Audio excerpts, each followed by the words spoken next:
It's rumblings with Simpina. And today, this is another rumbling. It's basically me just ranting about something that just happened recently. It happened in within the past couple of days, honestly. So the issue is this. The question is this. Is there such a thing as sharing too much? Do people need to know everything about you, particularly the people who are close friends to you or significant others? Is it valid to keep certain things to yourself? I am a firm believer of the fact that honesty is the best policy. Don't get me wrong. Choose the moments for the honesty, and I don't need to know everything, to be honest with you. I want to know everything, but I don't need to know everything. And I think sometimes people need to use their discretion to kind of help figure out which part needs to be told and which part needs to be kept to yourself, right? For instance, my cousin is in a relationship, and their relationship has been very tumultuous. And I feel as though most of the problem stems out of transparency, which, don't get me wrong, they have this whole transparency thing. The problem is his girlfriend holds on to everything. In other words, in a spirit of transparency, he says something about his past or how past relationships are. She is keeping that thing in her mind as a yardstick. In that case, that is more detrimental to the relationship than it is helpful, don't you think? Which is my point. Because my whole thing then is, I feel as though my cousin needs to keep a few things to himself for the success of his relationship, for the peace of mind of his girlfriend, and just all around, just for peace of mind, right? So my friends and I were talking about this, not necessarily about my cousin, but about past instances, like if we had a partner that cheated on us. Did we want to know? And the answer was no. We didn't want to know. We found out, and that sucked, and we're angry, and we were like, we wish you told us. But the honest truth is, if you had done the deed and you came home and you said, hey honey, I cheated on you, I guarantee you, I don't think that would, I don't know what would have happened, but that's not something we would have wanted. And then the guys in the group were saying things to the effect of, well, their conscience is going to haunt them. They have to share it. If they did anything like that, they would want to share with their girlfriend. And I was like, let's take this underlying statement, my conscience. Because in that point in time, it's no longer about her. You didn't tell her for her. You told her for your conscience. And sometimes, isn't it better to take into consideration the person you're with, be it friend or whoever, and see if what you're about to tell them, is it going to help their peace, or is it going to hurt them and create more chaos in their life? It's those moments. I feel as though you need to pick and choose the moments in which you decide that you need to share things, especially when it's your conscience. My conscience is clear. My conscience doesn't need to know. You're putting your conscience on me in the spirit of transparency or honesty, so you can keep walking around life with a clear conscience, whilst I am reeling in pain just because you couldn't keep it in your pants. I don't think that's fair. And this is my thing. I'm like, and I'm a clingy girlfriend. I'm an obsessive, possessive girlfriend. And this is my thing with the cheating, because my friends were like, mistakes happen. I get that mistakes happen. However, in my mind, cheating is not one of those mistakes, because I am the kind of person that if I'm in love with someone, if I like someone, you're on my mind all the fucking time, right?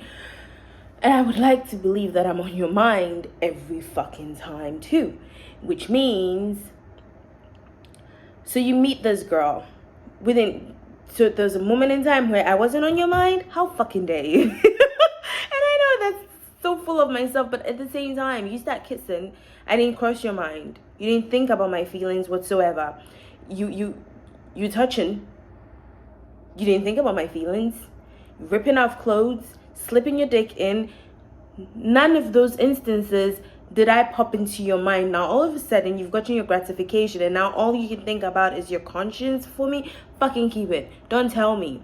Let me be in my ignorant bliss.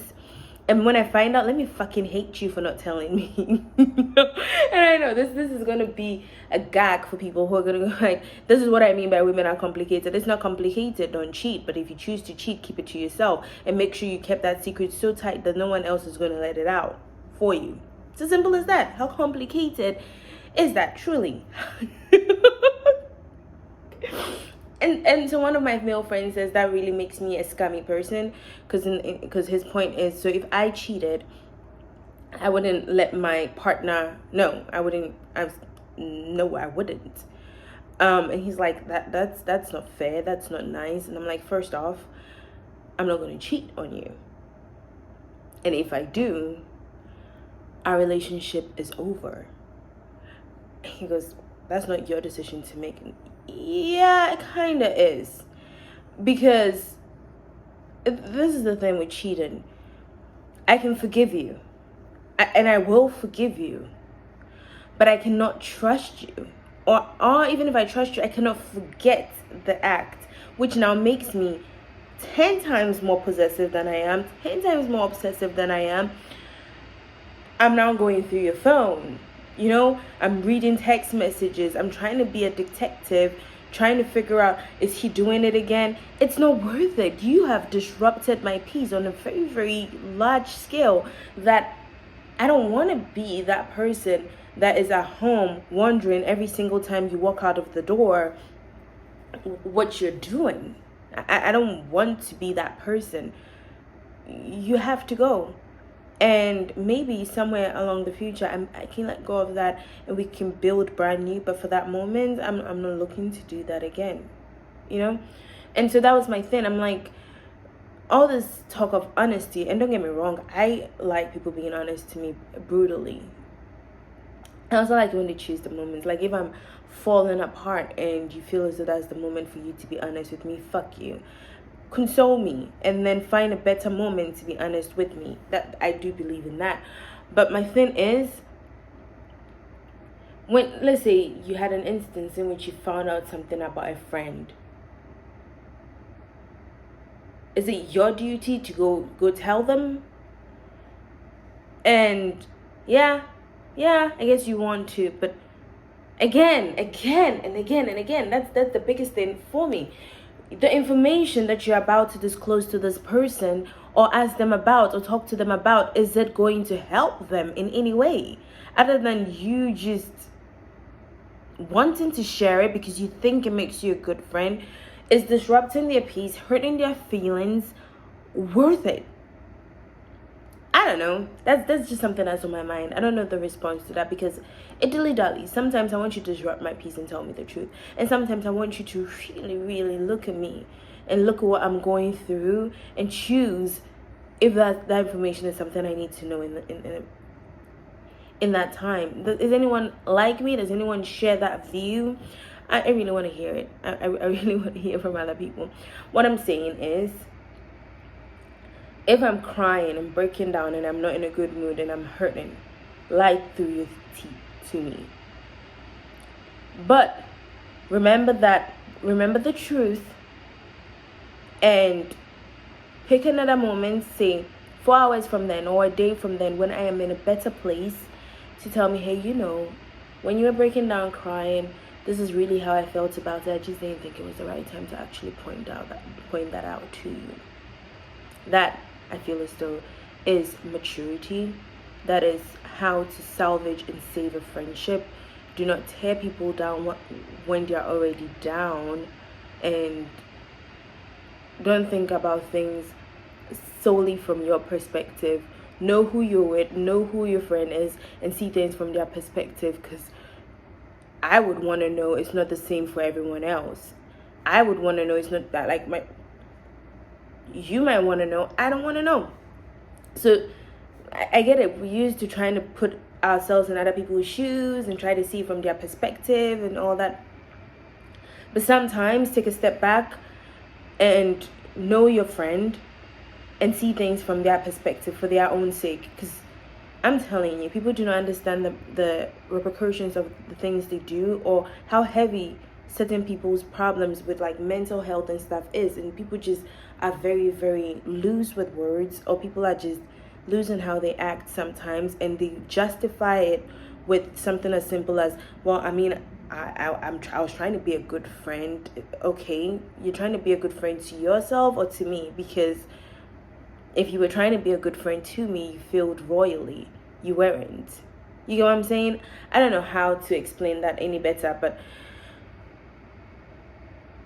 I've said this to my friends before, and I keep saying it to people. When you're friends with someone, you're friends with someone. You're not friends with yourself. Learn them, know them, and meet them at their needs. Meet them where they are. And the same applies for relationships. It's not about you sometimes. It really isn't. It's about the other person. And I know it sucks, and you might feel as though you're the only person putting yourself aside, but it really isn't about you. That's it. I'm sorry. That's my rambling. And as usual, this is just my opinion. This is me bored on my day off and things that go through my mind. So, I recently celebrated my birthday. Very, very excited about it. It was a big one. A really big one. And it really helped me differentiate and categorize people. And yeah, I did label people based on the gifts I got and gifts I didn't get, and wishes I got and wishes I didn't get. There are people on a waiting list right now in terms of, I don't need you in my life. You add absolutely nothing to my life. I know. I'm going through a whole spring cleaning of friends. As few as I have, still spring cleaning. Anyways, so I made some friends on Clubhouse. Love them to death. And I made some friends. And you meet people online and you sometimes think, well, this is not going to go anywhere. But they surprised me. First gift I got that really, really blew my mind. This. If you do not know this anime, please figure it out. It's on Netflix, and pretty much everyone has Netflix at, like, now. So I'm big in anime, and this is Buddha. He's my most recent crush, and he's from Record of Ragnarok. I absolutely love this shirt. I got another t-shirt from another friend, and it was a Gojo t-shirt, and it's Gojo from Jujutsu Kaisen. And then I got this. Do you know what this is? If you do know, you are an OG. If you don't, you're not an OG. That's all I have to say to you. You're missing sorely.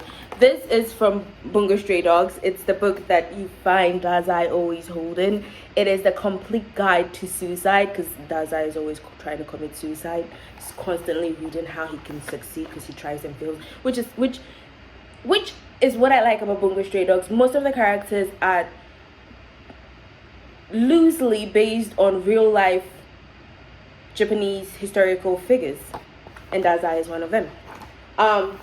I love this book. It's just a normal notebook, but the beauty of it is the first page gives you that like breakdown of Dazai. Yeah, I took this to Google Translate because it's in Japanese, and I love it.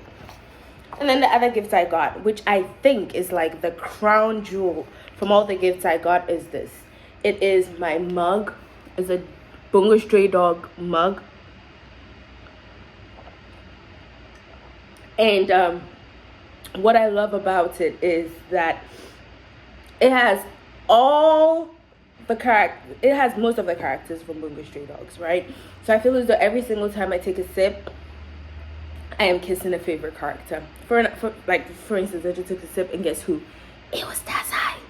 So I like it because it has Rambo, it has Dazai, it has Atushi. I can never remember his name, but I love him too. And it has Chuya.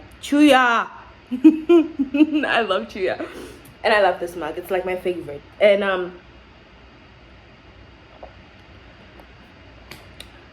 then I don't know if this is TMI or if people are gonna freak out, but I got this. It's a dildo.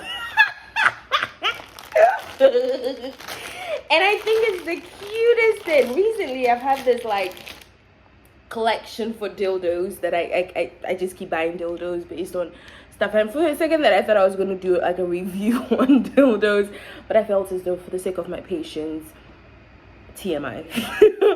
But I do love this. It's crystal. I'm a bit lazy. I like my dildos to have vibrating features.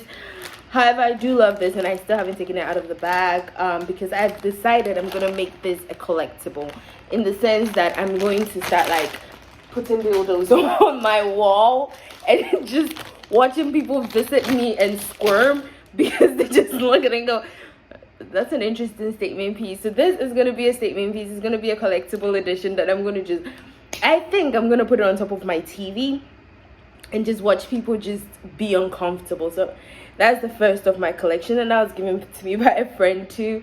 And thank you all for the gifts, and I love you guys.